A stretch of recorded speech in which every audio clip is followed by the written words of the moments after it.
আপনারা জানেন আসলে বাইরে যাওয়ার কথা ছিল, কিন্তু সে তো এখন অনেকটা বড় হয়ে গেছে। তার মনের ভাব বহিঃপ্রকাশ বলতে পারেন।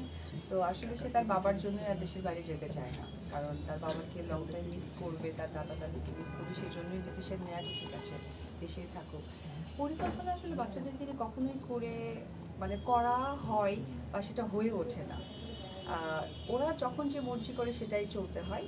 তবে সবসময় ও যেটা পছন্দ করে, একটু আউটিং পছন্দ করে, যে মম ওকে নিয়ে একটু ঘুরবে, একটু ফান করবে, গেমিংয়ে যাবে, খেলাধুলা করবে, হয়তো ওরকমই কিছু একটা করা হবে।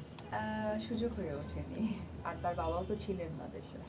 আজকে তো শেষ খেলা সম্ভবত উনি মাঠে আছে, জয় কি মিস করতেছে না? না, জয় টিভিতে আছে, সে টিভিতে বসে দেখছে। আসলে দীর্ঘদিন লাল শাড়ির পরে আর সিনেমাতে দেখা যায়নি।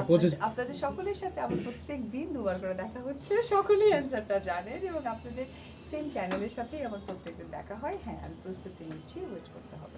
আপনারা সকলে আমার পরিবারের মানুষের সাথে প্রত্যেকদিন দেখা হয়, প্রত্যেকদিন কোনো না কোনো কথা, নতুন কথা যুক্ত হয়, সংযোজন হয়। তো আমার ভালো লাগে, আমি আপনাদের সাথে কথা বলতে পারি। বাধাটা এই কারণে বলবো না, এটা কর্তৃপক্ষ আমাকে যেটা জানিয়েছেন আমি সেটাই করবো। যেমন আমাকে উনি বলেছেন আজকে ওপেনিং ডেটটা হলে আমার জন্য ভালো হয়, আমার শিডিউল ম্যাচ করেছে, এসেছি। কর্তৃপক্ষের সাথেও আমার ওরকম কন্ট্রাক্ট হয়েছে, ওনারা যখন বলেছেন যে সময়সীমাটা বেঁধে দেওয়া ছিল, সেই বেঁধে দেওয়ার সময়টা যেহেতু শেষ হয়েছে, আমরা অন্যভাবে করবো।